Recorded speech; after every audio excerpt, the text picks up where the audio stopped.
Throughout all four of our classrooms, we see many types of multiple intelligences in the students we teach every day.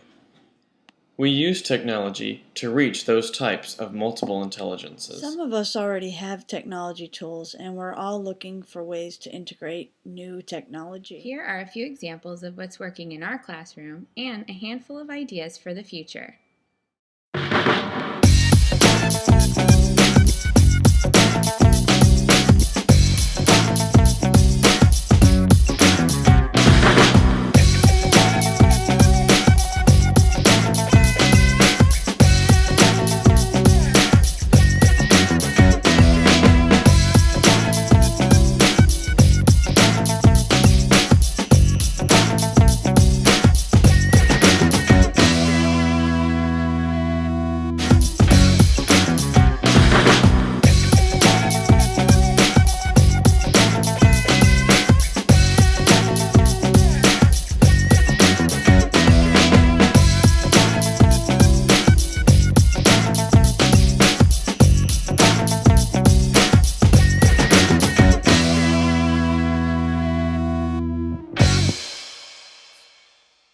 Students today are immersed in technology on a daily basis, whether they are using their cell phones, the internet at their homes and school, or listening to their iPod to get the latest tunes for inspiration and creativity.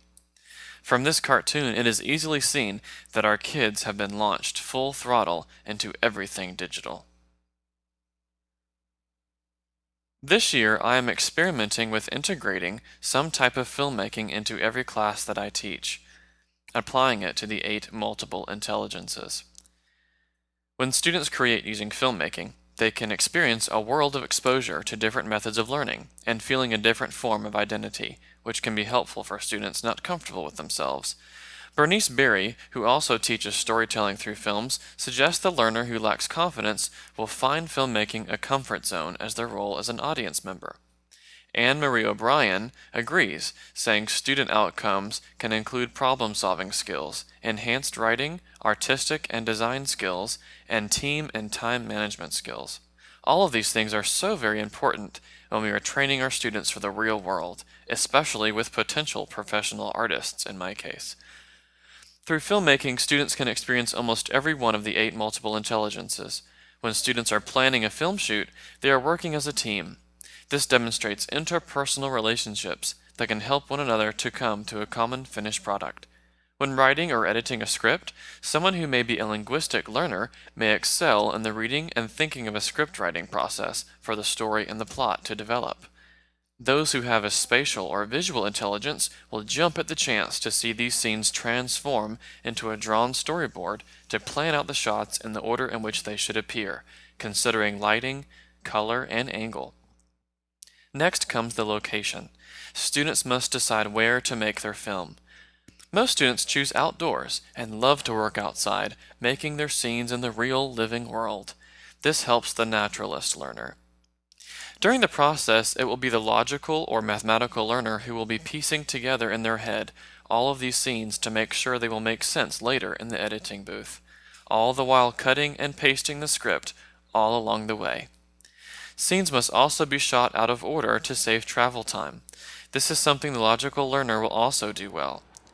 Once it is time for post-production, all students can be involved, since they contributed a little piece of the puzzle. The musical intelligence comes in big here.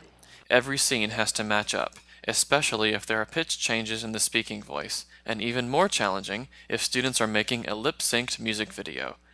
They must match up each shot with the precise rhythm and beat changes along with perfect lip synchronization.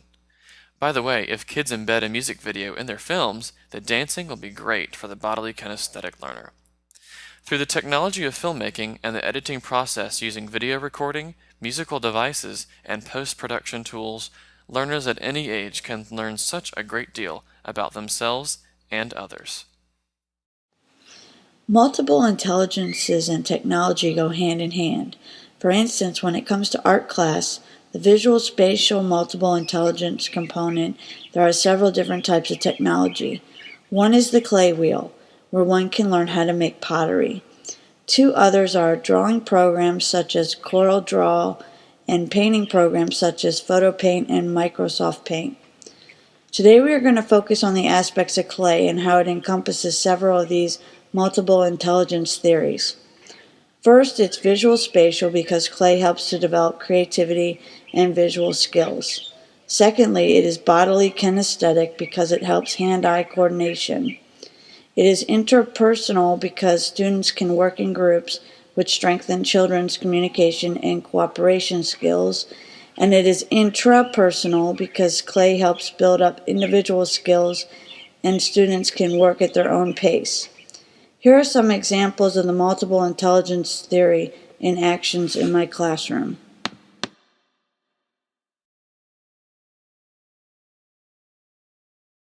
How else does it feel? It feels like snow. Tegan. When you rub on it, it makes some marks on it. When you rub on it, it makes marks on it. Okay, yes. It feels like snow. It feels like snow. Okay. Any other ways that it feels? Yes. It feels like it's cold. It's cold. It's hard. It's hard. It's hard. No. Okay, yes. Smushy. It's smushy.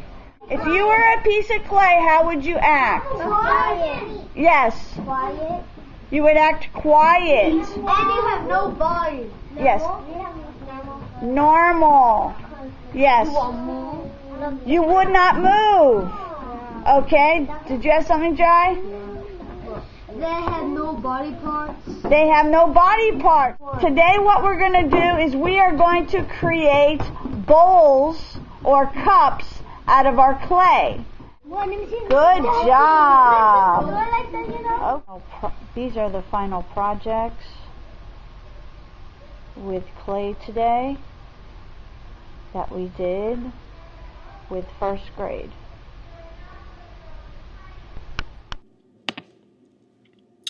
Integrating technology into the classroom and multiple intelligences go hand in hand, but this is not just for the mainstream classroom. I find this pair to be just as important in the music classroom. It is imperative for the music teacher to understand how to integrate technology into the classroom. This must be done with multiple intelligences as the target audience. Educator Laurie Diaz explains that the teacher first must identify what integrating technology is and what it's not. For the music classroom, it's not using computers as an electronic worksheet or as a reward station. In other words, it must be used in a manner to support and extend the curriculum objectives and to engage students in meaningful learning. Combine this with Pokey Stanford's suggestion that teachers expand their repertoire of techniques to reach multiple intelligences. We see that technology and multiple intelligences are a natural pairing. Examples of this in action would be the following. If I wanted for my students to understand the concept of movement, I could play the African American folk song and hand play Miss Mary Mack from my iPod and instruct the students to perform certain movements during the song. This activity reaches bodily kinesthetic, auditory, and musical learners. To demonstrate musical composition, I could teach students how to use GarageBand and allow them to create original music pieces. This activity would reach linguistic, logical, mathematical, and interpersonal learners. For music history, I could choose a composer to focus on, allow the students to listen to a piece of his or her music, and then respond by writing a story using Comic Life with informational writing prompts that I would provide for them. This activity would reach linguistic, spatial, interpersonal, and musical learners. These are just to name a few examples. There are so many engaging ways to integrate technology into the music classroom while simultaneously meeting the needs of multiple intelligences. In my fourth grade classroom, it's evident that my students learn in a variety of ways. While teaching a science unit about weather, my students were introduced to the information in a traditional way, by using the textbook. However, to reach my 21st century learners, I added technology into the mix. By using my projector, I was able to add rich visuals beyond what the textbook had to offer, appealing to my visual spatial learners. My students were also able to research weather online and in books, solo or in groups, dependent upon their preference for interpersonal or intrapersonal learning. My nature-loving naturalistic learners were enthusiastic weather observers as we took our lesson outside for the afternoon. All of this was put together as they became meteorologists, performing a weather report based on the new weather knowledge they acquired and touching on that bodily kinesthetic intelligence, as well as their spatial intelligence as they interacted with the projected map. In my class, journaling activities that reach the intrapersonal and verbal linguistic intelligences are done on a weekly basis. In the future, with district and administrative restrictions permitting, my goal is to have my fourth graders journaling online via classroom blog. By using blogs as journals, my students will be able to enhance more than just their verbal linguistic intelligence, but also their spatial by adding graphics, and even the musical intelligence if they choose to add music to their blog. They will also work on strengthening the interpersonal intelligence by commenting on each other's blog entries. My hope is that blogging will excite and motivate even the most reluctant writer in my class by expanding their audience and publishing their words on the web.